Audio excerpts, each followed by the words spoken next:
Gênesis capítulo 2 e versículo 7. Nós vamos buscar a compreensão desse texto. O que é o homem? Capítulo 2, verso 7. O homem, ser humano, se tornou alma vivente. O homem é pó da terra e fôlego de vida. Pó da terra mais fôlego de vida. O homem é pó e é espírito recebido de Deus. Pó mais espírito. Eles interagem. São intrincadas, imbricadas, somos superiores aos animais, nós temos o transcendente, podemos nos assemelharmos a Deus, temos o motivo de nos gloriarmos no Senhor, divino e pó, serem fundidos num só. Mas esse corpo, a terra de comer, isso é um ditado, né? Nós somos frágeis, somos extraordinariamente sublimes. No estalar de dedos, nossas vidas se vão. Uma enxaqueca nos derruba, uma febre nos tira de sério, o nosso corpo sangra, ele dói, ele definha, ele apodrece e morre. Nós já comentamos em outras ocasiões que vamos morrer e sabemos que ela se aproxima. Essa é a fonte de nosso desespero e de nossa angústia. A fila anda e a morte nos assusta muito, nos arrepia. A morte não é de Deus, é do demo. A morte a gente tem que odiar, temos que detestar. Quer ver? Quem aqui quer morrer? Quem quer morrer? Não é possível que a gente esteja diante da morte e que algumas palavras e versículos a gente transforma a morte numa coisa bonita. Tem que odiar a morte com ódio mortal. A morte é o último inimigo a ser vencido. 1 Coríntios capítulo 15, verso 26. Nós nos consolamos uns aos outros diante da morte só com a esperança da ressurreição. Nós só conseguimos suportar a morte por causa da crença na vida eterna, na ressurreição e não no embelezamento dela. E quando nós, que somos pó da terra, fôlego de vida, nos depararmos com a morte, dizemos assim: não é possível morrer, não, qualquer coisa menos morrer. A nossa natureza nos coloca diante da tentação da superação da morte. Não queremos morrer.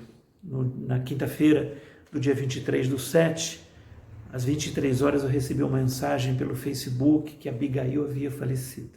Vocês não conhecem ela. Foi uma dor no peito que naquela noite foi difícil começar a dormir. Ainda eu estava me recuperando da dor de ter perdido nossa secretária do distrito, a Mariana. Eu confesso que eu não gosto da morte e Deus também não gosta. Eu detesto a morte, Deus também detesta, viu? Eu odeio a morte e Deus também. Nós todos vamos ter que morrer um dia. E acredite ou não, esse é um evento tão natural quanto nascer, crescer e ter filhos. No entanto, essa ideia da infinitude nos enche de terror. Por quê? Será que precisa ser tão sofrido assim, ter tanto sofrimento? Dá para sofrer menos? A morte é vista como um mistério incompreensível, como um absurdo inaceitável. É um tabu como assunto a qual na maioria das pessoas não gosta de falar. Não seja seja lá. Seja como for, aceitemos isso ou não, a morte é um fardo, é uma realidade que vem para todos nós. Eu confesso que não gosto desse assunto, mas por mais que queiramos nos esconder dela, deixar de existir é uma coisa tão natural quanto existir. Lamentavelmente, na verdade, a morte é provavelmente a única coisa certa na sua existência e na minha. É certo que todos nós vamos morrer um dia. Pessoas boas, pessoas ruins, gente de Campinas, gente na outra América, em todo local do planeta. Nós começamos a morrer, sabe quando? Exatamente quando nascemos. Às vezes até brincamos, um pouco de humor, dizendo que quando se faz aniversário, que menos um ano de vida. Não é verdade? A morte é uma etapa de nossa existência na qual temos que conviver com ela. Pode-se conviver melhor ou pior com ela, mas não se pode evitá-la. Todos, eu e você, nós estamos programados para nascer, crescer e morrer. Se a morte é tão comum e corriqueira, por que ela nos causa tanto medo, tanta preocupação? O maior desejo do homem, sabe qual é? É a imortalidade. Como no mundo ocidental, isso tem se tornado um tabu. A morte é um tabu. Ela costuma ser ocultada das crianças, não é verdade? São banidas de todas as conversas cotidianas. Vendedor de plano funerário parece que sofre com isso. Uma psicóloga chamada Bel César, do Centro de Dharma da Paz, em São Paulo, fala na revista super interessante que refletir sobre a morte pode torná-la mais familiar, portanto menos ameaçadora. Afirma que é o primeiro passo para conviver melhor com a ideia da morte, é esquecer aquela imagem medieval de um esqueleto coberto por uma capa preta carregando uma foice afiada na mão. Eu confesso que eu não sei qual seria a melhor forma de pensar na morte, para ela ser menos amedrontadora. Não tenho pensamento. Deixa eu te fazer perguntas. Você aguentaria viver até quando? Seria bom viver para sempre nesse corpo físico? Naturalmente ele fica esgotado e não aguentaríamos ficar na pista da vida por muito tempo. Isso é uma verdade. Chega uma certa hora que o seu corpo e a sua mente pedem descanso. E o medo de morrer é um sentimento inerente ao processo de desenvolvimento humano. Isso aí é uma verdade. Esse medo aparece na infância e vai até ao longo de toda a vida. Medo da morte é fundador de qualquer cultura. Isso quem disse foi uma socióloga, antropóloga, eu não me lembro o nome dela agora. Eu, quando estudei religiões antigas no seminário, lá em Pindamonhangaba, aprendi que esse medo funciona como pivô e como motor de todas as civilizações a partir do desejo de perenidade que desenvolve em todas as crenças, todas as ciências, em todas as artes, políticas e econômicas. Essa ideia de não existência provoca tal desconforto que a mente humana acaba criando alguns mecanismos de defesa para fugir dessa realidade, diz uma certa psiquiatra, Husserl, isso é o nome dela, Smeik. Medo de morrer pode gerar um apego destemido aos elementos cotidianos, da possibilidade de vir a perder tudo, perder amigos, carro novo, imóveis, status sociais e projetos ainda não realizados. Na tradição cristã, o desapego é uma condição essencial para a morte. Sabia disso? A vida é como um contrato que estabelece a própria vigência. Uma das cláusulas basta estar vivo para estar sujeito às leis da existência que determinam o seu próprio término. Essa é a vida, viu? Não lute contra isso. Se lutar é garantir dor. Então viva a vida como se a morte não existisse. Eu não gosto de dizer isso. Você não pode mudar o fato de que um dia vai acabar. Ok? Mas você pode mudar o modo como encarar, como se relaciona com esse fato.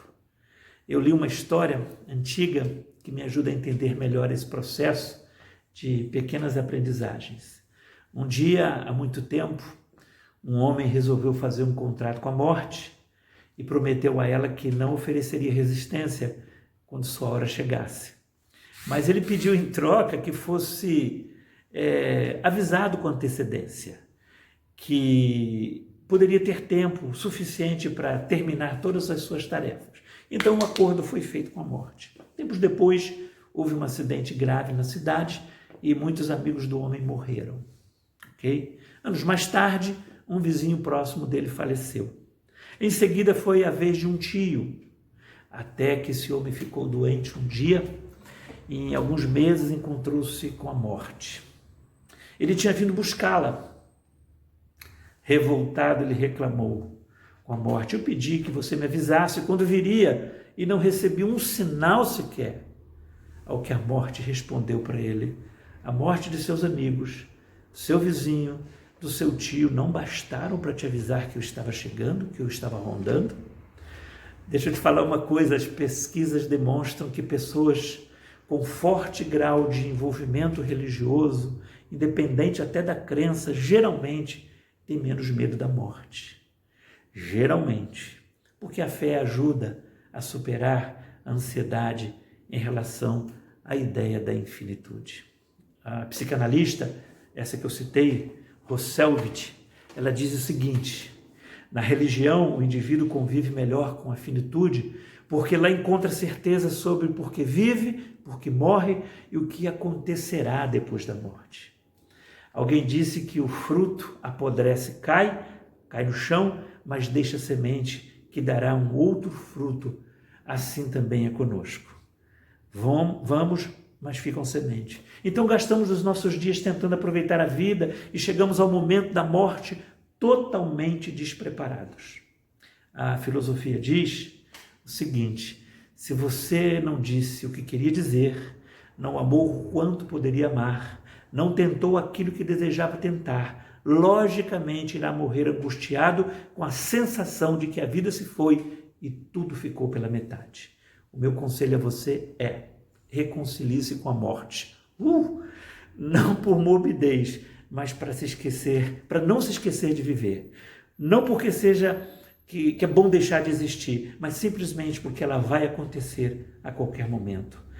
É de sentir calafrio com essa conversa, fala a verdade. Olhamos a vida passar e não queremos sair do planeta. Isso é real. Nada disso. Eu vou fazer mais uma facul, vou tomar mais uma vacina, eu vou botar botox, passar creme, fazer academia, comprar mais um sapato, vou pintar o cabelo, eu vou driblar a morte de qualquer forma. Pergunta isso para o Fábio Júnior. Vocês conhecem que esse homem parece que não fica velho. Vamos tentando superar e quando não consigo descobrir que posso ser melhor do que você, aí eu entro em crise.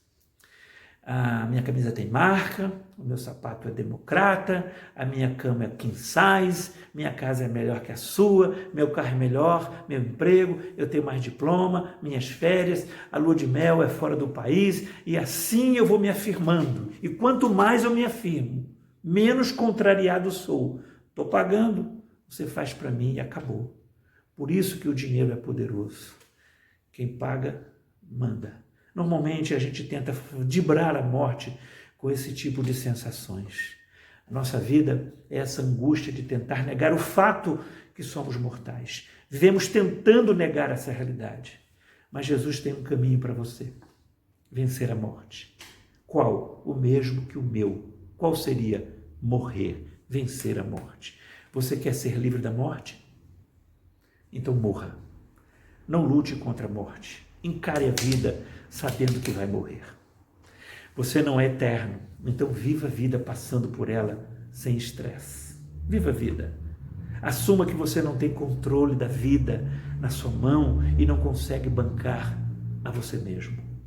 Disse Deus a Adão: você foi criado com o destino de ser como eu.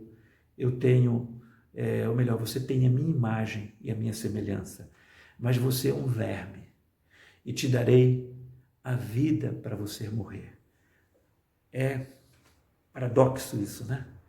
Ali tinha uma árvore do bem, uma árvore do conhecimento do bem e do mal. Se você comer a segunda, você vai afirmar o seu ego, mas você não vai se bancar. Deus sugere a Adão, então, coma da árvore da vida. O mesmo que Jesus está falando em Mateus 16, 24 e 25, negue-se a si mesmo, reconheça a sua natureza e sua condição. Devemos, nós pararmos com essa brincadeira de viver só para você e não investir tempo no que é proveitoso. Entra domingo, sai domingo e não gasta tempo com a sua vida.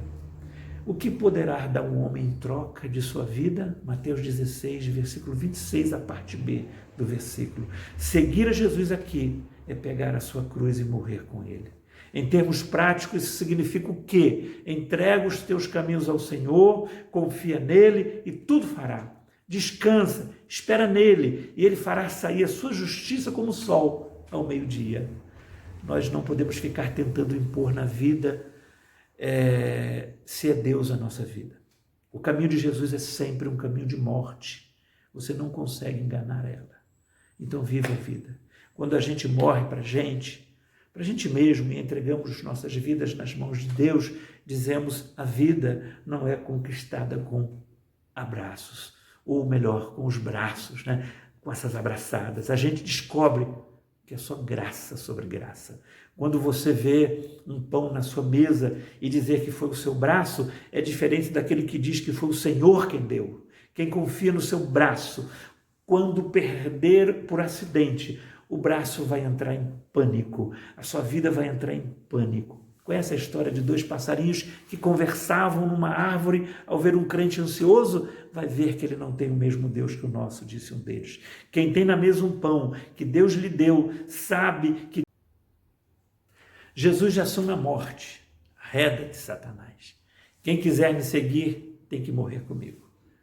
Portanto, a cruz de Jesus não era somente dele, é a nossa também. Gálatas capítulo 2, verso 19 e 20, já estou crucificado com Cristo. Gálatas 6,14, não me glorio, ou melhor, me glorio na cruz de Cristo. A vida agora é a seguinte, a gente descansa em Deus, espera nele e confia nele e ele trabalha. A vida agora é o seguinte, a gente vigia a cidade e trabalha para edificar a casa e Deus está olhando. É inútil dormir tarde tentando conquistar na força do braço aquilo que Deus dá enquanto a gente dorme.